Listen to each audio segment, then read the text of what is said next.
Radhe Radhe. Hello and welcome in Subodh Infinite Education. Today we discuss part 2 of Unit 3. The unit name is Drug Used in Nervous System, Pharmacology, second BS Nursing 4th semester. देखो हमने पिछली class में क्या देखा, हमने last class में देखा था कि पेन किलर्स के बारे में हमने बात करी थी। पेन किलर के बारे में हमने बात करी थी जिसमें हमने देखा था कि जो एनाल्जेसिक्स होते हैं ये दो टाइप के होते हैं। कौन से? NSAID and opioids. ये देखा था हमने टाइप्स ऑफ एनाल्जेसिक्स में नॉन ओपियोइड्स या नॉन ओपियोइड्स एंड ओपियोइड्स।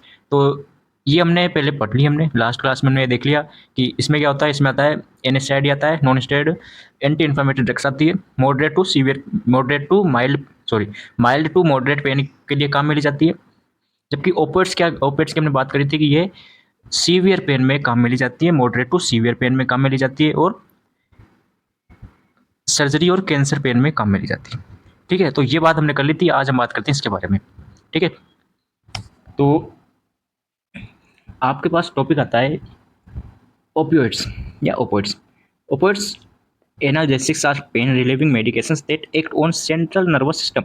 किस पर एक्ट करता है? ओपियोइड्स किस पर एक्ट करता है? सीएनएस पर एक्ट करता है by binding to opioids receptor in the brain and spinal cord. Brain और स्पाइनल कॉर्ड में जो ओपियोइड्स रिसेप्टर होते हैं उनके साथ बाइंड हो जाता है और जो सीएनएस सिस्टम है, सीएनएस सेंट्रल नर्वस सिस्टम है, उस पर एक्ट करता है। कौन? Opioids. Okay sir. Pain relieve करता है। क्लासिफिकेशन की बात करें तो there are 3 classes according to their origin, basis of origin.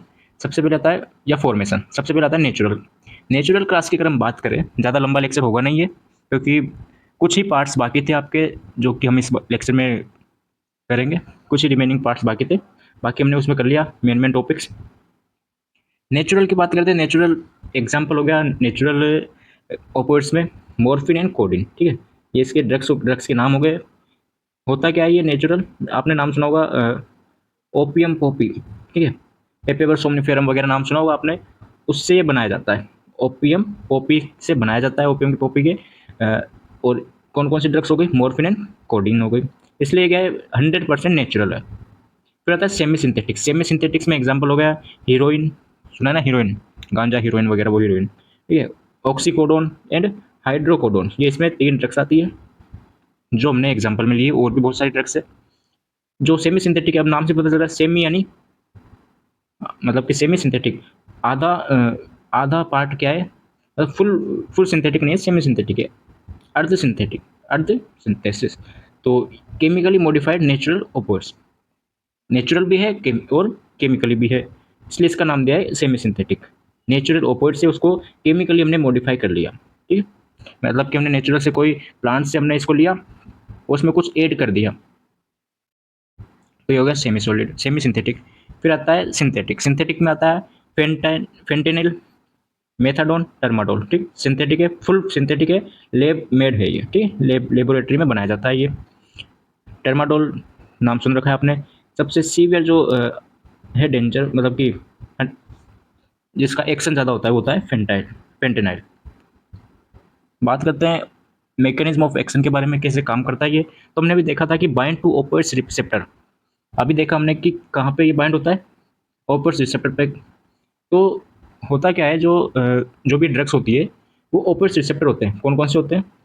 Mainly mu, kappa and delta. नाम सुन रखा है, कप्पा डेल्टा म्यू। ठीक है, म्यू। तो इन पर क्या करता है ये कप्पा और ये कुछ ऐसा डेल्टा होता है ना, इनको क्या करता है, ये इनके रिसेप्टर पर बाइंड हो जाता है और इनको एक्टिवेट करता है, इन रिसेप्टर को एक्टिवेट करता है। Second is block pain signal in brain and spinal cord. ये भी हमने देखा कि क्या करता है ये, ब्रेन में और जो स्पाइनल कॉर्ड में उसमें जो पेन सिग्नल होते हैं उनको ब्लॉक कर देगा। अब जो ब्लॉक कर देगा तो पेन नहीं होगा, पेन में रिलीफ मिलेगा, पेन रिड्यूस हो जाएगा। में produce euphoria and sedation. Sedation आप सबको पता है क्या होता है। सेडेशन एक तरीके से नींद आना है, नशा। तो सेडेशन आपको पता है। यूफोर्बिया क्या होता है? इसका मतलब होता है फील गुड, लिख लो, फीलिंग गुड। मतलब ऐसे अच्छा लगेगा आपको ये मेडिसिन लेकर, मतलब हाँ भाई, जो कुछ भी है सब मैं ही हूँ। ठीक है, फीलिंग गुड, अच्छा फील होगा आपको, ये होता है यूफोर्बिया। देन आगे चलते हैं हम इंडिकेशंस या यूजेस। यहाँ पे हेडिंग डाल दो आप, इंडिकेशन। या यूजेस डाल दूँ। कब यूज लेते हैं इसको? तो सीवियर, एक्यूट और क्रोनिक पेन में। कब लेते हैं? सीवियर और एक्यूट क्रोनिक पेन में। जैसे कि ऑपरेशन हुआ है तो पोस्ट ऑपरेटिव टाइम पे ले लेंगे, कैंसर पेन हो तब ले लेंगे, मतलब कि मॉडरेट टू सीवियर पेन हो तब हम इसको काम में लेते हैं। कब सप्रेशन में काम में ली जाती है? कौन सी? कोडिन। कब सिरप आती है उसमें देखा होगा कोडिन भी आता है, अगर आपने साल्ट देखा हो तो। Control to severe diarrhoea, severe diarrhoea को भी कंट्रोल करता है। ड्रग का नाम क्या है? लोपेरामाइड। ठीक है, कौन सी ड्रग है? लोपेरामाइड है, वो डायरिया को कंट्रोल करती है। कॉमन साइड इफेक्ट्स क्या क्या हो सकते हैं? Constipation, drowsiness, nausea, vomiting, itching. हाँ, इचिंग होती है, इन मेडिसिन से इचिंग होती है। एडिक्शन लग सकता है and dependence, addiction and dependence, drug dependence हो सकती है भाई, उन पर आदत लग सकती है इन मेडिसिन की। क्यों? क्योंकि ये सेडेटिव होती है। Respiratory depression, specially in overdose, अगर ओवरडोज दे दे तो रेस्पिरेटरी डिप्रेशन होने के चांसेस रहते हैं। ये साइड इफेक्ट्स हो गए। फिर आगे बात करते हैं अपन एंटी इपिलेटिक ड्रग्स के बारे में। एंटी इपिलेटिक ड्रग, अब मैंने आपको पहले बताया था कि जहाँ पर एंटी आ जाए उसका मतलब वो क्या कर रहा है? ब्लॉक कर रहा है, रिसेप्टर को ब्लॉक कर रहा है। अभी हमने देखा किसके बारे में? ओपोइड से। तो ये भी क्या है? रिसेप्टर को एक्टिवेट कर रहा है ये। जबकि ये क्या करता है? एंटी इपिलेटिक एंटी आ रहा है तो ये ब्लॉक करेगा। ओके, हमने देखा था NSAID. NSAID anti inflammatory drugs, तो एंटी आ रहा है तो वो भी क्या है? ब्लॉक करती है। कौन से रिसेप्टर को ब्लॉक करती है? या कौन से एंजाइम को? तो कॉक्स एंजाइम को वो ब्लॉक करती है, जिससे कि प्रोस्टाग्लैंडी का फॉर्मेशन ना हो, और प्रोस्टाग्लैंडी का फॉर्मेशन नहीं होगा तो पेन भी नहीं होगा, पेन एंड स्वेलिंग और इन्फ्लामेशन। बात करते हैं एंटी इपिलेटिक के बारे में। एंटी इपिलेटिक ड्रग्स क्या होती है? Also known as anticonvulsants. क्या क्या नाम मिल गया देखो, एंटी कन्वर्सेंट हो गया, एक हो गया एंटी इपिलेटिक ड्रग्स हो गई, एक हो गई, इसी को नाम देते हैं अपन एंटी सीजर। कौन सी? एंटी सीजर भी इसी को बोलते हैं। क्यों? क्योंकि सीजर्स को प्रिवेंट करती है। तो तीन नाम हो गए। Antiepileptic drugs also known as anticonvulsants are medications used to prevent और reduce the frequency and severity of seizures in people with epilepsy. Epilepsy क्या होता है? ये मैंने पढ़ रखा है आपने यूनिट नंबर 6, न्यूरोलॉजिकल डिसऑर्डर में।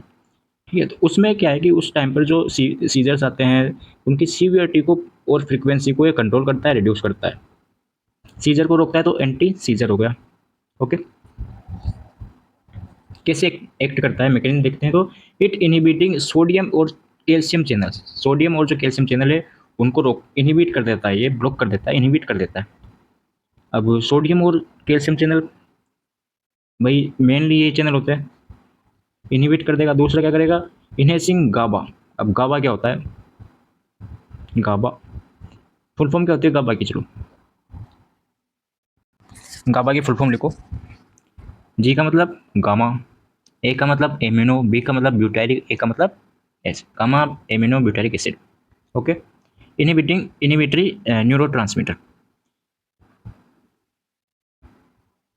एक होता है इनहिबिटिंग ग्लूटामेट, जो कि एक्साइटेटरी न्यूरोट्रांसमीटर होता है, उनको ये इनहिबिट कर देता है। ओके, ये आपने बात कर ली, ऐसे ही एक्ट करता है। अब कॉमन एंटीप्लेटिक ड्रग्स के बारे में देख लेते हैं, कौन कौन सी ड्रग्स होती है। तो अभी हमने देखा कौन सी? इनहिबिटिंग। अब जैसे तीन क्लासेस है वैसे हमने इनको जैसे तीन तरीके से काम करता है तो हमने तीन तरीके से इसको क्लासिफाइड कर दिया। फर्स्ट आता है सोडियम, सोडियम चैनल को ब्लॉक कर देता है ये। अब देखो, एक तो हो गया सोडियम चैनल को ब्लॉक करने वाली ड्रग्स, एक हो गई कैल्शियम चैनल को ब्लॉक करने वाली, और एक हो गई गाबा वाली। तो ऐसे तीन क्लासेस में हमने इसको क्लासिफाइड कर दिया। फर्स्ट आती है ऐसी ड्रग्स जो कि सोडियम चैनल को ब्लॉक करती है। एग्जाम्पल हो गया फेनेटोइन, कार्बेमाजिप, कार्बेमाजेपिन एंड लेमोट्रिजिन। ठीक है, ये इसकी ड्रग्स हो गई। याद रखें कम से कम चार ड्रग्स तो आपको हर उसमें से याद रखनी है। जैसे अब इसमें तीन है तो एक आप इसमें से याद कर लो, ठीक है, एक ये कर लो, दो ये कर लो, तो ऐसे चार ड्रग्स आपको याद करनी। Calcium channel blockers, calcium channel blockers की बात करें तो इसमें आती है जो कि कैल्शियम चैनल को ब्लॉक करती है, इथोसुक्सीमाइड। कौन सी? इथोसुक्सीमाइड ड्रग्स हो गई। गाबा इनहेंसर्स में आती है फेनोबार्बिटल्स, क्लोनाजेपाम एंड वालप्रोइक एसिड। अब जो वालप्रोइक एसिड है ये क्या है? प्रेगनेंसी के टाइम पे इसको हम नहीं देते, इन्हें अवॉइड इन प्रेगनेंसी टाइम। ठीक है, सबसे सीवियर पेन हो तब काम में लेते हैं इसको हम। सॉरी, पेन नहीं, ये कौन सी चल रही है आपकी सीवियर पेन वाली? तो दूसरी दिन बताया मैंने आपको, फेंटाइल बताया था। ये प्रेगनेंसी के टाइम पर नहीं देते। और ये एक वो सीवियर पेन की जगह आप क्या लिखो, ये लिखो कि ये जो वाल्प्रोइक एसिड है ये ऑल टाइप सीजर्स में काम में ली जाती है, use in all type seizures. ठीक है, ऑल टाइप सीजर्स लिख लेना। साइड इफेक्ट्स क्या क्या हो सकते हैं, तो ड्राउजीनेस झपकी आएगी, ठीक है, डिजीनेस हो गया, फेटिक हो गया, जीआई अपसेट, जो गैस्ट्रो इंटेस्टाइनल ट्रैक्ट है वो अपसेट हो जाएगा, डिस्टर्ब हो जाएगा। ये तो हो गए कॉमन साइड इफेक्ट्स की बात। ठीक है, अब आती है सीरियस साइड इफेक्ट्स में, लीवर टॉक्सिसिटी हो गया, रेसेस हो गए, बोन मेरो सप्रेसेंस हो गया, सप्रेसेंस एंड टेरेटोजेनिसिटी। अब टेरेटोजेनिसिटी क्या है, अभी मैंने बताया प्रेगनेंसी वाली। ठीक है, प्रेगनेंसी के टाइम पर नहीं देते ना वो। नेक्स्ट आती है आपके पास एनेस्थेटिक ड्रग्स। एनेस्थेटिक ड्रग्स क्या होती है, जो एनेस्थेसिया के टाइम पर काम में ली जाती है वो ड्रग्स एनेस्थेटिक होती है। अब एनेस्थेसिया क्या होता है, वो भी एक तरीका का क्या है, ड्रग्स है। एनेस्थेसिया क्या होता है, टेम्पररी, एनेस्थेसिया क्या है, a state of temporary loss of sensation और अवेयरनेस। ठीक है, टेम्पररी लॉस ऑफ सेंसेशंस या लॉस ऑफ कॉन्शियसनेस, ये होता है एनेस्थेसिया। इस टाइम पर इसके लिए जो ड्रग्स या मेडिसिन काम में ली जाती है वो होती है एनेस्थेटिक ड्रग्स। नाम सुन रखा है आपने, लिग्नोकेन या लीडोकेन, सुन रखा है, बस तो वही एनेस्थेटिक ड्रग्स है। पढ़ा था हमने थर्ड सेमेस्टर में, देखा था हमने एनेस्थेसिया के बारे में, याद हो थोड़ा बहुत कुछ। These drugs are commonly use during surgical procedure to prevent pain. Okay, जो भी सर्जरी या जो सर्जिकल प्रोसीजर होते हैं उस टाइम पर पेन को प्रिवेंट करने के लिए ये एनेस्थेसिया काम में लिया जाता है। क्यों, क्योंकि जैसे कि कोई भी हाथ की सर्जरी हो रही है, हैंड की सर्जरी हो रही है, उस जगह जैसे हम उसका कट करेंगे, इंसिजन लगाएंगे, इंसिजन करेंगे, ठीक है, कट लगाएंगे उसको, स्टिच करेंगे, तो और भी कुछ करेंगे उसमें सर्जिकल प्रोसीजर, तो पेन होगा, पेन होगा तो सहन नहीं कर पाएगा पेशेंट, इसलिए एनेस्थेसिया काम में लिया जाता है ताकि ज़्यादा पेन ना हो, दर्द ना हो। क्लासिफिकेशन की बात करते हैं तो there are two types of classification of anaesthesia. First one is general anaesthesia and second one is local anaesthesia. General anaesthesia में आते हैं दो टाइप का, affect the entire body, cause loss of consciousness. General anaesthesia में क्या होता है, पूरी बॉडी का जो कॉन्शियसनेस है वो लॉस हो जाता है, बिल्कुल भी सेंसेशन नहीं होता, एक तरीके से अपन बोल सकते हैं बेहोश हो जाता है पेशेंट। ठीक है, पेशेंट क्या हो जाता है, बेहोश हो जाता है, लॉस ऑफ कॉन्शियसनेस हो जाता है, होल बॉडी, एंटायर बॉडी आ गया ना, पूरी बॉडी अफेक्ट रहती है इसमें। अब इसको भी हमने दो टाइप में क्लासिफाइड कर दिया, first is inhalation and second is intravenous agents. Inhalation की बात करते हैं जो कि बाई एंडोट्रेकियल रूट, देखा ना आपने, हम पहले एनेस्थेसिया में बताया था, ईटी ट्यूब इंसर्जन करके वो लगाते हैं ना, या फिर डायरेक्ट इनहेलेशन के थ्रू भी कर सकते हैं। इसमें आता है हेलोथेन एंड नाइट्रस ऑक्साइड। और जो डायरेक्ट हम आईवी रूट से देते हैं उसमें ड्रग्स आती है केटामाइन और इटोमिडेट। और भी आप इसमें बहुत कुछ लिख सकते हो, लेकिन मेनली जो ड्रग्स है उसके बारे में बात करिए। लोकल एनेस्थेटिक्स में आती है जो कि केवल कुछ ही पार्ट को या कुछ ही स्पेसिफिक एरिया को ब्लॉक करती है या फिर उसको लॉस ऑफ सेंसेशन करती है। लॉस ऑफ कॉन्शियसनेस नहीं होता इसमें, बेहोश नहीं होता patient. Block the nerve transmission in specific area without loss of consciousness. Examples आ गए इसमें, लीडोकेन, प्रोकेन, टेट्राकेन और कोकेन। ठीक है, ये आ गया लोकल एनेस्थेटिक ड्रग्स में। ठीक है, कॉमन साइड इफेक्ट्स की बात कर लेते हैं, क्या क्या इसके साइड इफेक्ट्स होते हैं। अब देखो, घूम फिर के वही बात आती है कि सबसे पहले क्या पढ़ना है हमने, ड्रग है तो ड्रग की डेफिनेशन देखो, क्लासिफिकेशन देखो, कैसे एक्ट करती है वो देखो, साइड इफेक्ट्स देखो, इंडिकेशन देखो, कॉन्ट्रा इंडिकेशन देखो, ठीक है, एडवर्स इफेक्ट्स देखो, टॉक्सिसिटी देखो, रोल ऑफ नर्स देखो। मतलब पूरी फार्मेकोलॉजी में आपको बस यही बात याद रखनी है, इसी इसी के चारों तरफ आपको स्टडी करनी है। तो कॉमन साइड इफेक्ट्स क्या क्या हो गए, नोजिया, वोमिटिंग हो गया, हाइपोटेंशन हो गया, रेस्पिरेटरी डिप्रेशन हो गया, एलर्जिक रिएक्शन हो गया। मतलब कि जो अब ये ऐसे साइड इफेक्ट्स है जो आप सब में लिख सकते हो।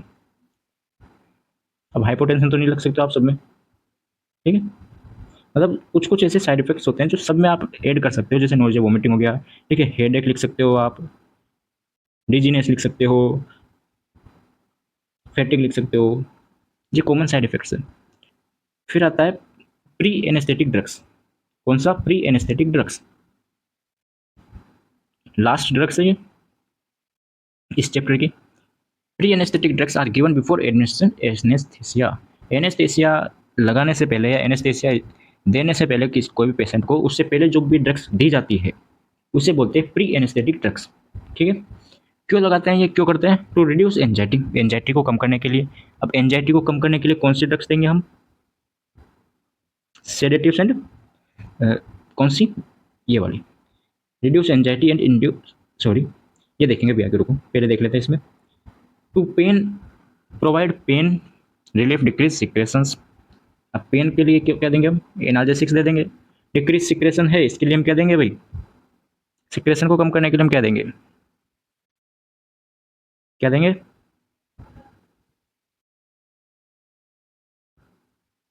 Anticholinergic. Prevent side effects of nausea, nausea vomiting के लिए एंटीमेटिक दे देंगे। Improve safety and comfort during surgery. तो ये होता है हमारे पास कुछ एम होते हैं, उद्देश्य होते हैं, इसके लिए हम प्री एनेस्थेटिक ड्रग्स को कम में लेते हैं। तो सबसे पहले आते हैं आपके पास क्लासिफिकेशंस में सेडेटिव्स एंड एंजियोलाइटिक्स। एंजियोलाइटिक्स कुछ भी बोल दो। क्यों करते हैं ये? To reduce anxiety and induce calmness. ठीक, पेशेंट को शांत करने के लिए, उसकी एंजाइटी को कम करने के लिए ये ड्रग्स काम में ली जाती है। सेडेटिव एंजाइलेटिक्स ड्रग्स हो गई कौन कौन सी? डाइजेपाम हो गई, मिडोजोलाम हो गई, लोराजेपाम हो गई। ठीक है, सेडेटिव्स में पढ़ा था हमने ये।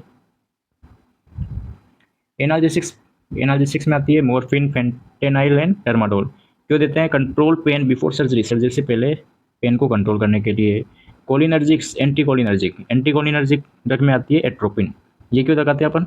Reduce saliva and prevent bradycardia. Bradycardia क्या होती है? ब्रेडिकार्डिया क्या होती है? कम हो जाती है ना भाई, और ट्रैकिकार्डिया में ज़्यादा हो जाती है बस।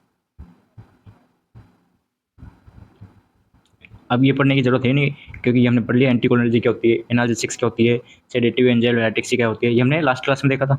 अगर किसी ने नहीं देखा हो तो वो जाके देखे पहले। एंटीमेटिक्स क्या होती है? एंटीमेटिक्स ये भी हमने पढ़ ली। किस में पढ़ी सर? ये हमने पढ़ी सर जीआई सिस्टम का जो ड्रग्स है उसमें देखी थी हमने। एंटीमेटिक्स क्या होती है? जो कि नोजिया वोमिटिंग्स वगैरह है उसको प्रिवेंट करती है या रोकती है। ड्रग्स का नाम आ गया ओंडास्टेरोन या ondansetron and metoclopramide, prevent nausea and vomiting. अब आती है H2 रिसेप्टर ब्लॉकर्स या एंटा एसिड। ठीक है, ये भी काम में ली जाती है। ड्रग्स कौन कौन सी होगी, क्यों काम में ली जाती है? Reduce gastric acid, gastric acid को कम करने के लिए काम में ली जाती है। कुछ ऐसी सर्जरीज होती है जिसमें कि हम इसको काम में लेते हैं। ठीक है, कुछ ऐसी सर्जरीज होती है जिसके लिए गैस्ट्रिक एसिड को हम रिड्यूस करना पड़ता है। ड्रग्स का नाम हो गया रेनिटेरिन, फेमोटेरिन एंड पेंटाप्रोजोल। ये कुछ ऐसी ड्रग्स है जो आप सबने नाम सुन रखा है इनका। ठीक है, तो अब इसको आप याद कैसे करोगे? ये इतनी सारी क्लासिफिकेशन, इसको याद कैसे रखोगे? तो एक सीधा सा आपको याद क्या करना है, प्री क्लासिफिकेशन में देखना है आपको एस ए एच। ठीक है, सा याद कर लो बस, सा 1 2 3 4 5 क्लासेस है आपकी इसमें। ठीक है, एस से क्या आ गया? एस से आ गया सेडेटिव्स। ठीक है, ए से आ गया एनाल्जेसिक्स, फिर ए से आ गया एंटीमेटिक्स, फिर ए से आ गया एंटीकोलिनर्जिक, और एच से आ गया H2 blockers, H2 receptor blockers या एंटाइसिड। ठीक है, या फिर इसको भी ये लिख लो आप, सा हो जाएगा फिर, लेकिन H2 रिसेप्टर्स ब्लॉकर लिखो, ये बेस्ट है। ठीक है, ये लिख लो आप, सा। ओके, तो ये आपके कंप्लीट होता है पार्ट 2 भी। इतना सा ही आपके बच रहा था, बाकी हमने फर्स्ट पार्ट में कंप्लीट करा दिया था। तो लेक्चर कैसा लगा कमेंट जरूर करें, अच्छा लगा हो शेयर करें। नोट्स आपको पार्ट 1 और पार्ट 2 अब दोनों हो गए, तो इसके आपको इस लेक्चर के तुरंत बाद में आपके टेलीग्राम पर PDF मिल जाएगी। ठीक है, इस लेक्चर की लिंक है, लिंक के जस्ट नीचे आपके PDF मिल जाएगी, जाओ जाके देखो। ठीक है, और क्या चाहिए आपको? अब तो ऑलमोस्ट सारा सिलेबस है वो कवर हो चुका है। फार्मेकोलॉजी सेकंड तो आपके कंप्लीट हो चुकी है। ठीक है, अब केवल एक चैप्टर और बच रहा है फार्मेकोलॉजी में। फार्मेकोलॉजी में थर्ड सेमेस्टर का बच रहा है कौन सा? कार्डियोवास्कुलर सिस्टम का। CVD की जो भी ड्रग्स है वो बाकी है। और अब क्या चाहिए वो कमेंट जरूर करें। कैसा लगा लेक्चर वो भी बताएं। मिलते हैं नए लेक्चर में। राधे।